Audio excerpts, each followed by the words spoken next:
to ShanghaiZhan, a raw and lively regular debate about global tech, advertising, creativity, and platforms. I'm Bryce Whitwam. And I'm Ali Kazmi. You can visit our website at johnstation.com to indulge in all our past episodes. And as I mentioned last week, we are now on YouTube, so you can see our beautiful faces for the entire episode, our reactions, everything that you wanted, all the excitement that's going on. It's all on video now on YouTube. You can see that. And as we mentioned last week, if you like the show, please donate to the show on Patreon. I will put the link in the show notes. That's all the exciting things I can think of, Ali. Anything exciting I missed? I'm still waiting for winter to kick in. It's still hitting 32 degrees in Dubai, and I was told I'd get 6 months of good weather. That's come down to 4 and now 3, and I'm expecting at least 2 good months, 2 good kind of 20-something degree months. So fingers crossed on that. Oh my gosh. Like what's winter in Dubai? Is it like goes from 32 to 30? What, 29? I'm hoping it doesn't cross 30 for 2 months straight. That's insane. Yeah, no, it's starting to get cold here. Well, it's that season where we're starting to talk about World Cup fever here in the US. Yes, and Trump is also contemplating changing the World Cup host cities. Obviously, the World Cup 2026 FIFA World Cup will be held in Canada, US, and Mexico, which is kind of fun. It's just around the corner. And Asia will be sending 8 teams to the biggest tournament football history, expanding to 48 nations across the US, Canada, and Mexico, Wow. Japan, South Korea, Iran, Saudi Arabia, Australia, Qatar, Iraq, and a new entry, Uzbekistan, have all secured their spots, representing a continent where football passion is very, very deep. But of course, there's one absence. As usual, China is not on the list. Despite the world's most populous nation with 1.4 billion people and a government that has poured billions into football development, once again will not be able to attend the World Cup and will be standing watching No. on the sidelines.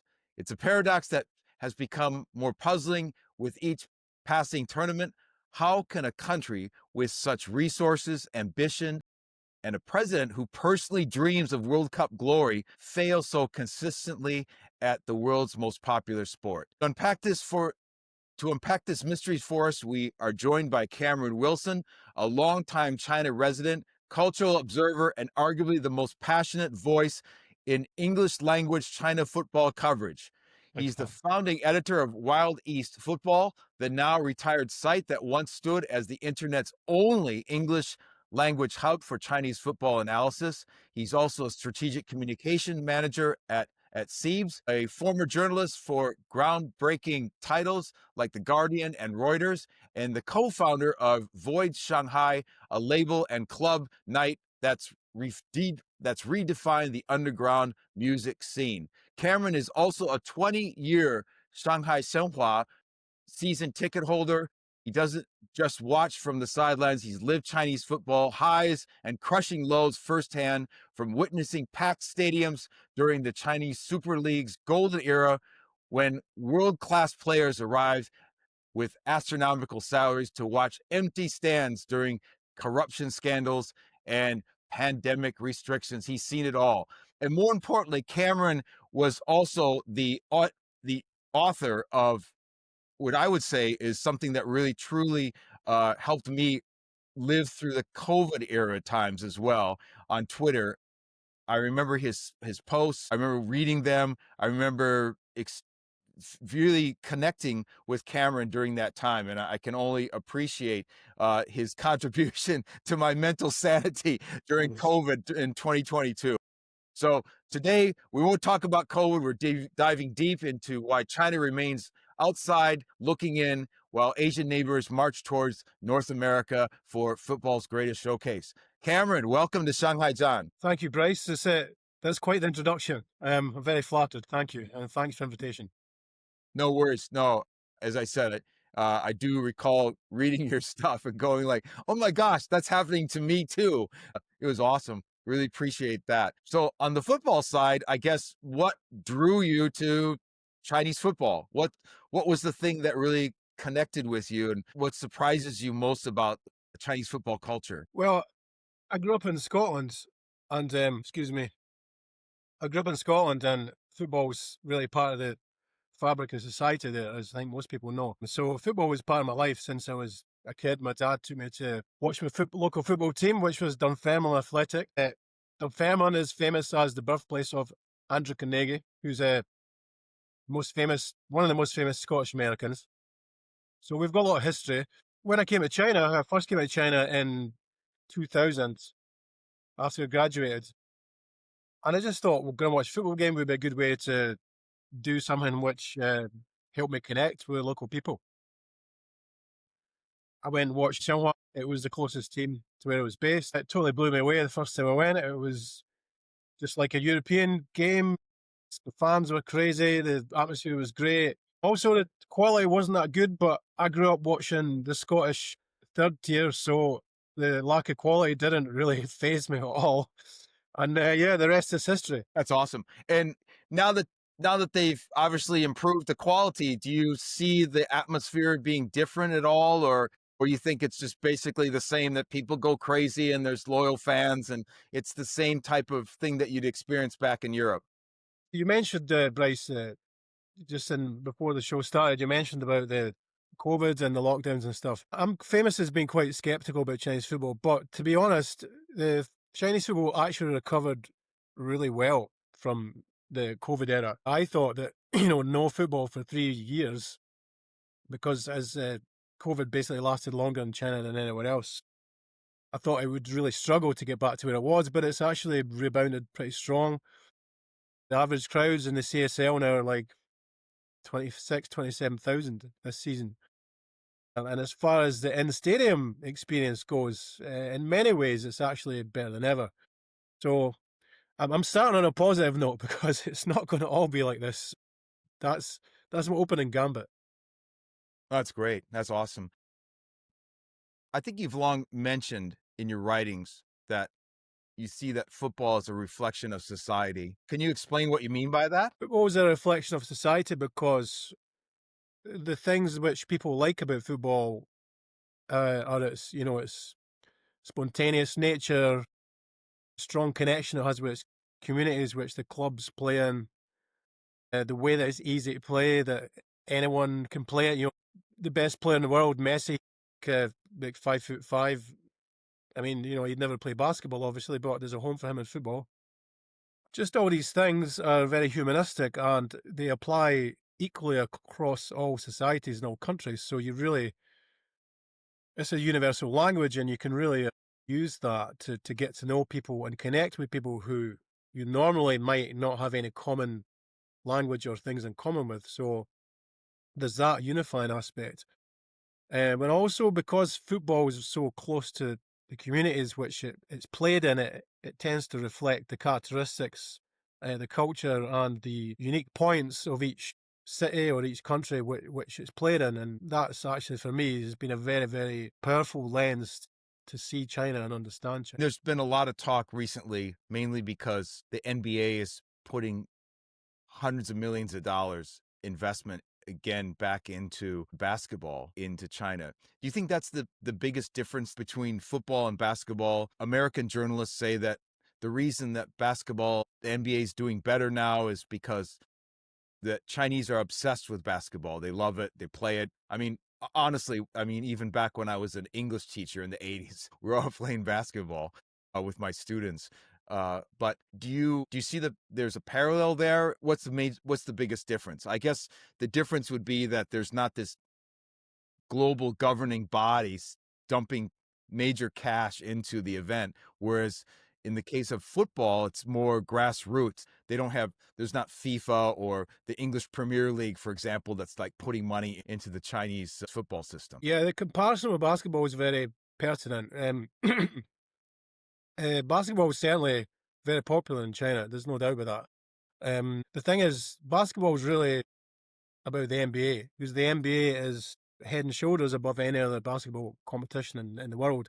But in the world of football, you've got like 10 or maybe 20 NBAs to compete with. So there's not that kind of immediate connection you can get with the elite basketball that you can get with football, because NBA is really trying hard to grow itself in China, and there's not anybody to compete with. But with football, it's just a much more messy and chaotic situation. You've got national teams, you've got club teams, you've got China's rivals, like local rivals with Japan and Korea, and then when it comes to the World Cup, you've got FIFA and all kinds of different elements. It's really difficult to compare it directly that way. So yeah, I guess what a short way of what I'm saying is it's easier to develop basketball than football. As you were speaking, Cameron, one of the things that I also remember is 2008, going back to the Beijing Olympics. And right around that time as well, there's a lot of advertising around some of the key sort of contestants, Xiaoping obviously being one of them. One of the insights that captured me at the time was, and I didn't think of this at the time, was the fact that you don't need a lot of space to play basketball. Like, you just need a ring. A goalpost, on the other hand, needs a lot more space. And a field needs a lot more space and needs maintenance and all that. And I think there's just a lot more with one of the things we also learned is that Kobe Bryant at the time was also very popular with Chinese kids. Nike invested a lot in shoes. NBA invested a lot in infrastructure, just creating the league systems. So I think there's a lot of that happening in basketball. I wonder if that ever brands, the ambassadors, did they get any traction in China, or is this? And I think we also had conversation around schooling systems and sport not being as valuable as well, or not seen as you just don't have those types of icons and idols. Yeah, again, there's a lot of parallels here. The problem with understanding Chinese football is some of the problems are actually similar to anywhere, and that is that when you have a discussion about football in any country now, if you're talking about establishing something new, you'll talk about markets, you talk about fans, you talk about TV, you talk about commercial interest, talk about merchandise. These factors lead the conversation, but when football was invented, you didn't have these things. And when football is at its strongest and its most purest, it's a sport for the people, by the people, and it's nothing to do with like who's investing in it or whatever. And this kind of commercial dominance of the narrative actually exists everywhere. The difference is, of course, that football in Europe and South America was established long before you had the big money guys and corporate came in. So although they've changed it for the worse, in my opinion, football was well enough established that it can weather all these attempts to dilute it and commodify it in order to make more money out of it. But if we go to China, there's nothing. There's not really anything there. So the conversation from the ground up is about how we're going to build a sports market, how we're going to market it to the people. So it just becomes something which is like just like a product or like selling a pair of trainers or like sports shoes. That's so uninspiring. Football is so much deeper and so much richer and so much more reflective of society than that. It's much bigger and more profound than that. And so all of these. Are you saying that green destroyed football? Yeah, the deep parts of football, the connection with the society, the grassroots part, it doesn't even get anywhere in China. So the power of football has never really been unleashed here. Just countering the very argument that you made earlier, when we think about footballers from Africa that are very, very successful in Europe, like we don't even see that in China. It's, you don't need to have a national team that's amazing, or you don't need to have a national team that wins regional. But even if you had a couple of players that go out into, Japanese league or the Korean league or even to Europe, we don't see that either. But we don't have the right platform, but we also don't have the culture of success that, or a culture, I guess it's a culture that allows players to kind of get groomed and sort of find success in a skill and in a sport that they're very passionate about. Well, it's not just a culture of success; it's a football culture of any kind. There is a football culture in China, but it's a subculture. So someday, like someone back home, they're into punk rock, right? Everyone who likes punk rock knows about punk rock. They love it. They'll get together, have a great time. But the mainstream, they don't know what punk rock is, or they have a very, very vague idea. That's football's position in China.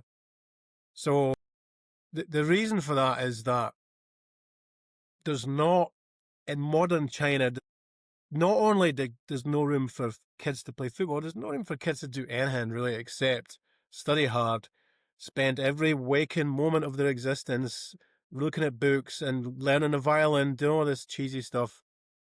You know, and it's just like, it's not just football, it's pretty much everything.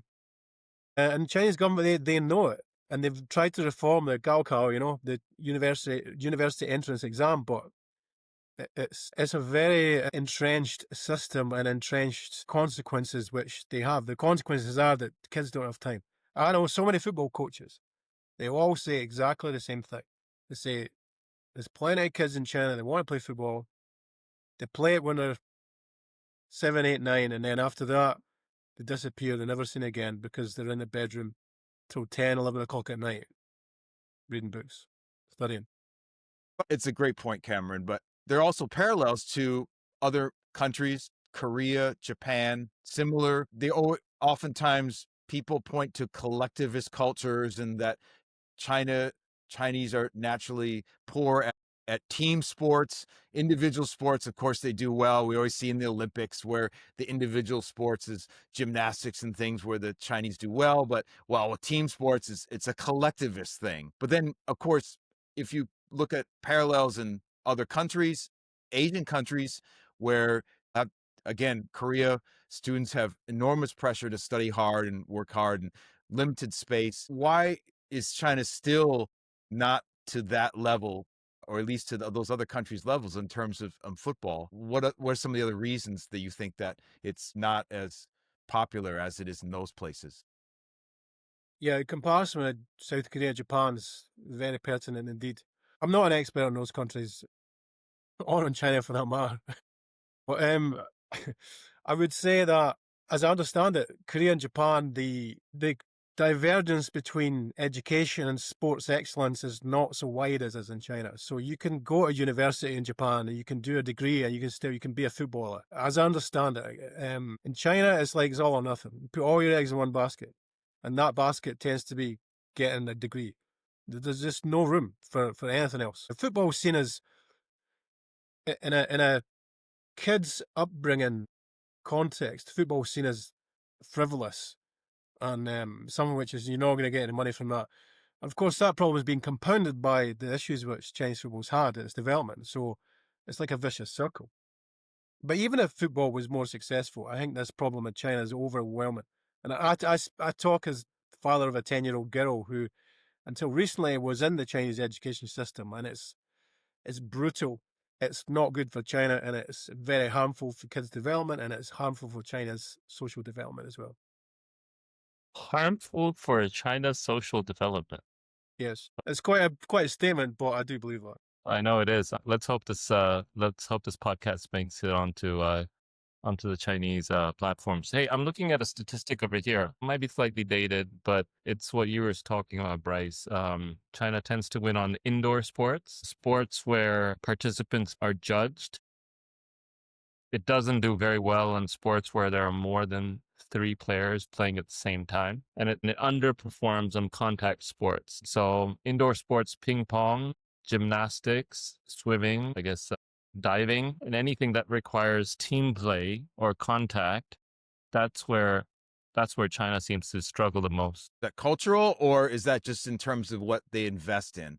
Because I don't buy the argument that Chinese aren't team players and that they don't work. Of course, for a long time, the Chinese women's football team was very good, and of course they do excel. They do play good at volleyball. So there are some sports. So maybe it's not necessarily a cultural parallel, but more or less about just what the country invests in.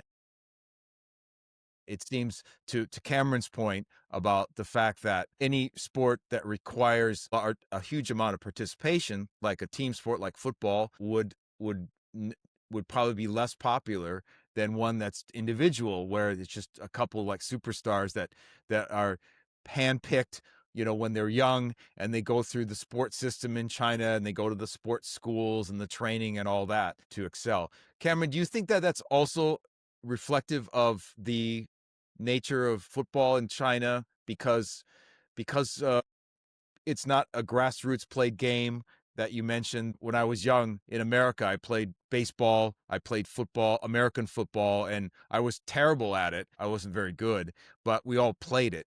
And it was that because everyone plays it, it's easier to pick out those excellent players versus a system where you find the superstars early and then push them through the system. Yeah, when China's got a kind of elite sports system development model, or maybe in some ways a Soviet sports system. So when they see a kid who's got a bit of talent, they take them out of the general pool and they send them off to the Olympic gold medal factory. But for football, that doesn't really work, because what you do when that happens is you take away the kids who have a bit of talent, then you lower the standard that the rest of the kids are playing against.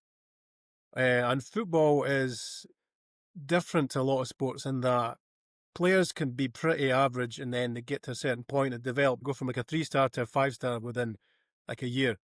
And there's loads of examples of players who didn't even play at top level until they're like in mid-20s. Like Jamie Vardy at England is a very good example. He was playing at the lower tiers until he was, I think, 24 or 25. Went on to be one of England's best strikers, and he's a player of the modern era. So I think there's a Chinese Messi right now, but he's sitting in a factory making an iPhone and he's never kicked a ball in his life. And there's another point to make, which is really similar to what I was saying, how business dominates the conversation in football globally, when I don't think it should. In China, politics dominates the conversation.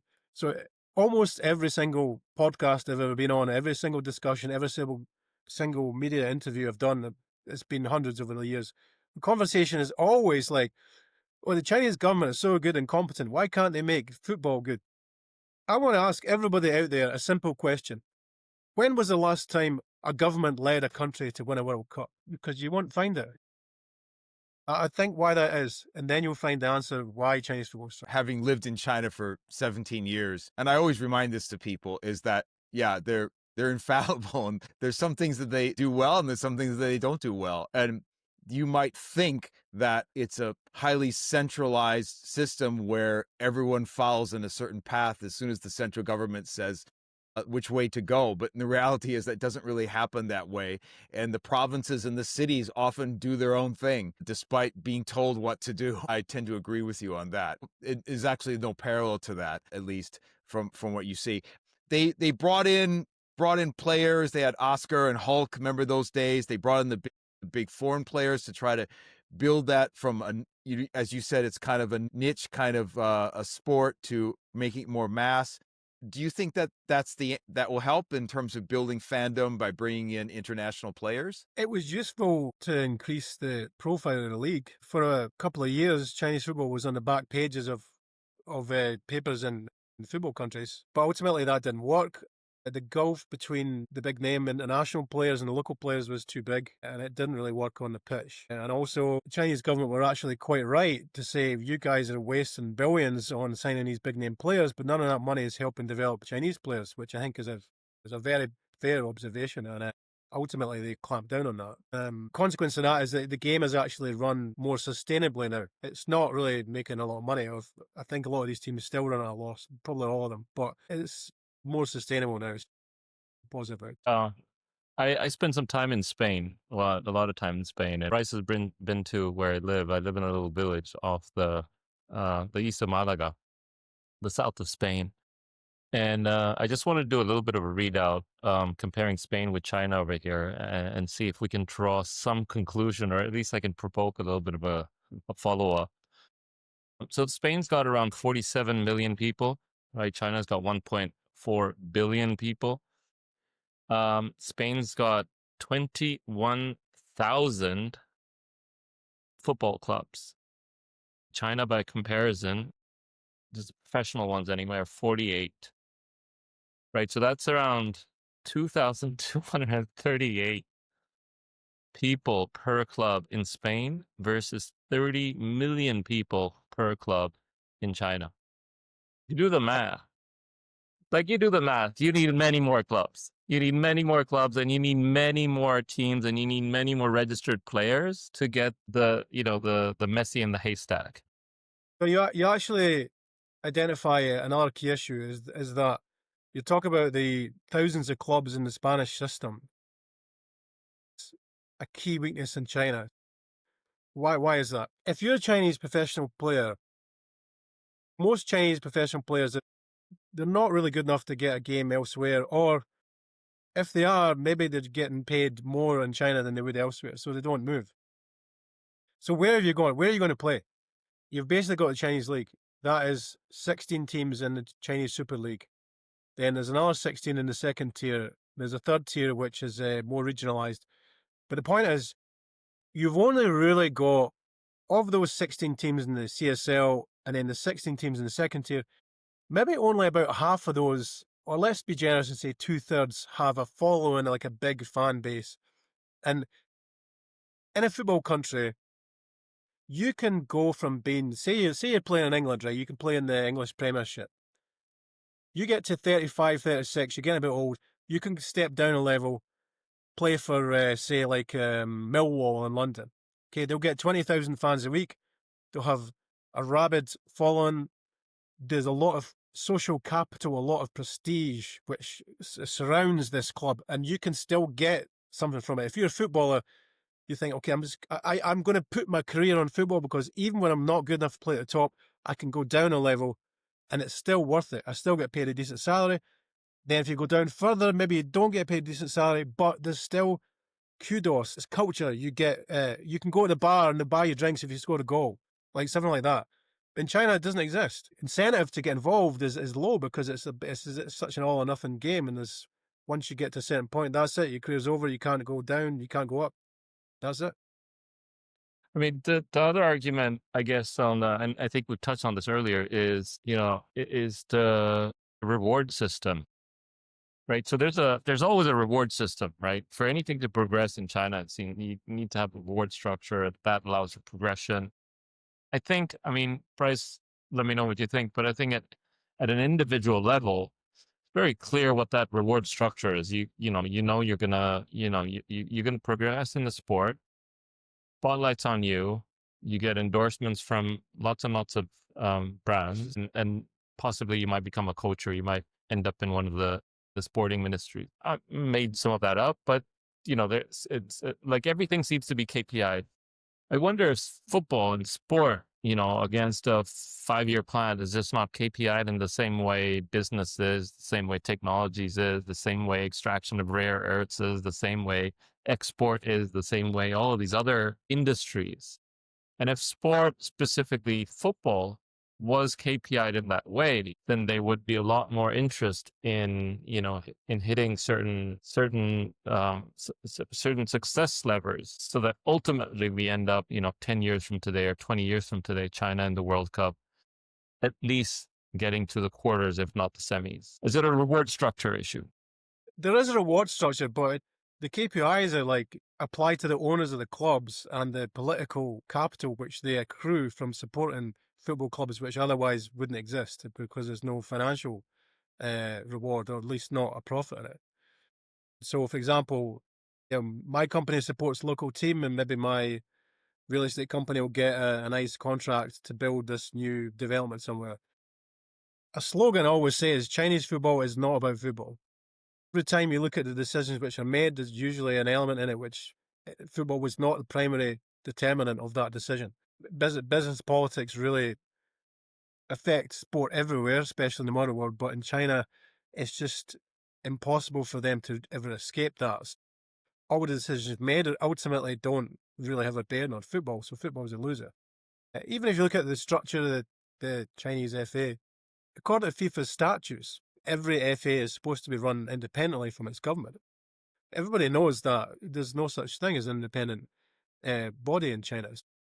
As long as, and China, like, it consistently demonstrates that it has contempt for FIFA's statutes. But of course, FIFA doesn't care about this, and they have a very long and dubious record of not really paying attention to their own rules, or any rules for that matter. And that China's just kind of mired in that. So as long as there's not football people at the top making football decisions, it's never going to really improve significantly. Are there any other formats of football we might be missing? I don't know, beach football. Is there any type of football that China's good at? I don't know, indoor soccer. I I was going to build on that comment. I was thinking just that question, Ali, because in the US, fandom is taking a page from American football and baseball. And why I know this is they're building a stadium literally half a quarter kilometer from where I live. I mean, I can walk there in the future, a new soccer field. What Americans do well, at least they've learned this, is that going to a game is a 360-degree experience. In other words, if you're a tailgate, if there's a massive parking lot, people will go there and barbecue and drink before the game, or there's a whole surrounding restaurants and pubs and bars and places to go.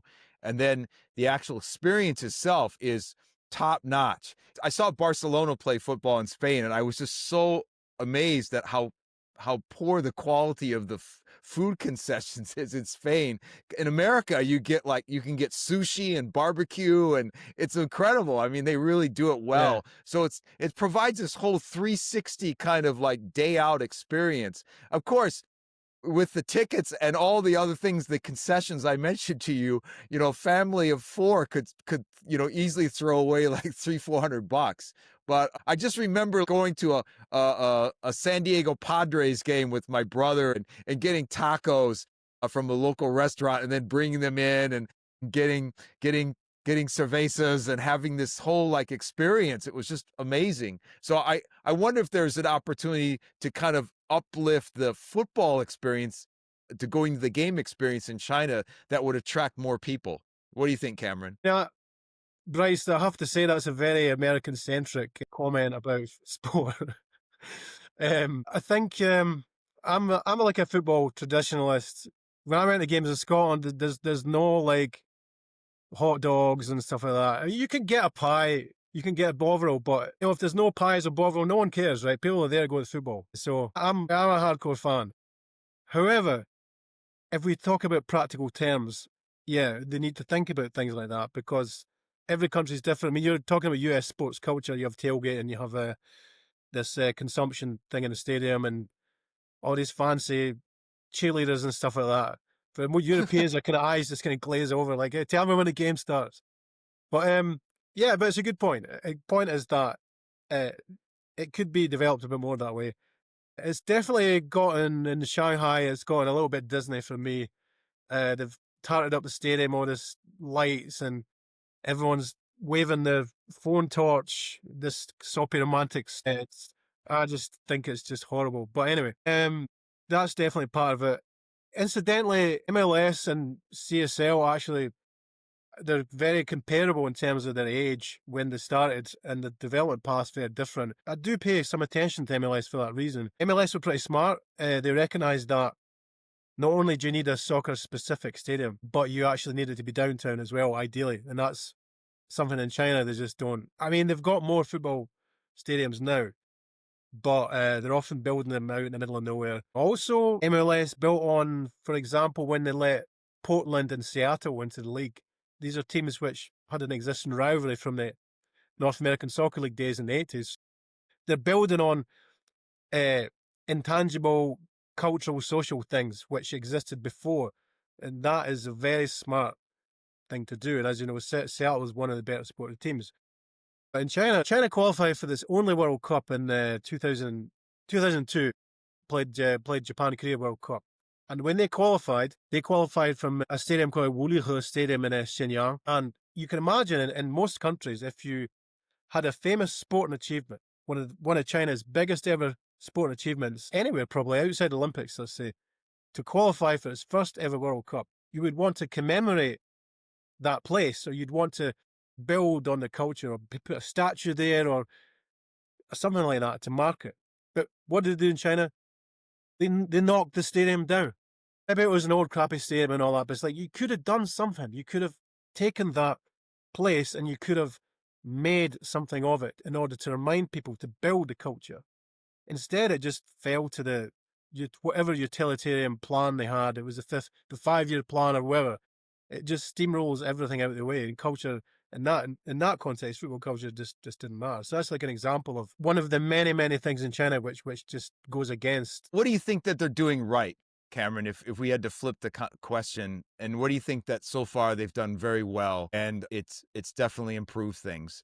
Because certainly you described loyal fans, people are going to the games, lots of excitement around the sport and the teams, and the city rivalries, of course.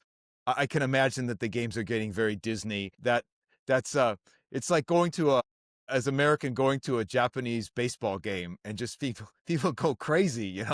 It's I think there's always that cultural thing where there's certain elements of camaraderie and sloganeering and chanting and all those things that you see much more in Asian cultures. But what do you think they're doing right? What are the things that you think, and is there a way that we could see this from an optimist perspective to say, well, you know what, it's where it is now, but it's going to get better? Well, I take a deep breath and focus before I answer this question. I'd say that there are things which are better. Like I mentioned earlier, it's more sustainable. The attendance is higher than ever. I think Chinese people are very enthusiastic about supporting their own stuff, and rightly so. And I think the clubs, to some extent, tap that. China's a highly regionalized country, right? I mean, there's different dialects, there's different foods, there's everything. And I think in this way, China's got a real advantage in that. The identity of the clubs, the ability to reflect the local culture is like a really powerful thing, because that's what fuels rivalry in football all over the world. And China in this way could be exactly the same. So there's that aspect. I think they've gotten better at some aspects of running it. I think the corruption and all that stuff, I think, has largely been stamped out, although you wouldn't want to be too complacent and say it doesn't exist at all. But that's definitely better. They put in rules to stop the clubs moving about everywhere. That prevents clubs from building a following, an identity and a culture. If the club stays for a few years in one city, moves to the other city, then that's kind of useless. That rule's been rolled back a little bit, but still that mentality still exists. So that's positive. I think I think people in general are a little bit more understanding of why football doesn't work so well in China. And I think that China's socially heading in a direction where people realize there's more to life than just getting 10 out of 10 in your exam. And I started listening to some of your music, Cameron, and yeah, Sorry about that. No, it's okay, man. It's just like, yeah, my wife thought I was clubbing or something and listening to the tunes. But You my wife, exactly. I turned it on last night, and she's like, "Are you working?" Try to stay awake. I was like, "Oh, well," like, and then she didn't get it. I was like, "Don't put Cameron plays electronic music, and I'm just on the side, and I'm listening to some of the stuff while we think of these questions." I got in trouble with both. you did an album called your artist name is Shanghai Ultra, and you did an album called Wavering Loyalty. We're wondering if that's referring to your football passion. Everybody who knows me will be very relieved and not surprised at all to hear that it does not refer to my football loyalty. Yeah, I didn't. This is definitely an absolute first to discuss my musical hobby in a sports context. Yeah, it's a personal album. I've been a electronic music producer for a long time as like a hobby. As you mentioned at the start of the show, I actually do like a techno night in Shanghai for 18 years. And that's the same as my football project. It's just about bringing Chinese people in and international people together to enjoy something. Electronic music's very much like football. It's kind of tribal. You get together with other people and jump around to enjoy it. And it doesn't really have words. You can understand it regardless of what language you speak or what culture you are. So it's kind of the same thing. Definitely not what people expect. Someone messaged me on LinkedIn yesterday and said, "Hey, Cami, I really want to buy your album, but I'm thinking your account's been hacked. It's a strange place to post an album on LinkedIn." And I was like, well, look, LinkedIn's just, frankly, this is really dull and pretentious. And I just thought, oh, whatever, I'm just going to put my album up here to just make it a bit different. I'm glad it's had the effect. It's kind of had some consequence, so that's good. I had a Scottish colleague, and he claimed that you could get haggis at a Partick Thistle match. He's from Glasgow, and he was a Partick Thistle fan, and he claimed that you get haggis at the game. Is that true or false, or is he just bullshitting me? It might be true. We've got all these kind of foods which are you certainly wouldn't get in an American sports stadium. Wouldn't be a big seller if you could. It's probably true. My wife went to first Scottish football game 10 years ago, and she ate a thing called a bridie, which is like a steak. It's like a steak pastry with steak and gravy in the middle, and it's just a typical Scottish hearty fare. Never would win any culinary prizes, but she really enjoyed it. But her comment in Chinese on her WeChat was, I can tell that people from the cold countries like to eat really stodgy, crappy food to fuel their passion for football. So she kind of got it straight away.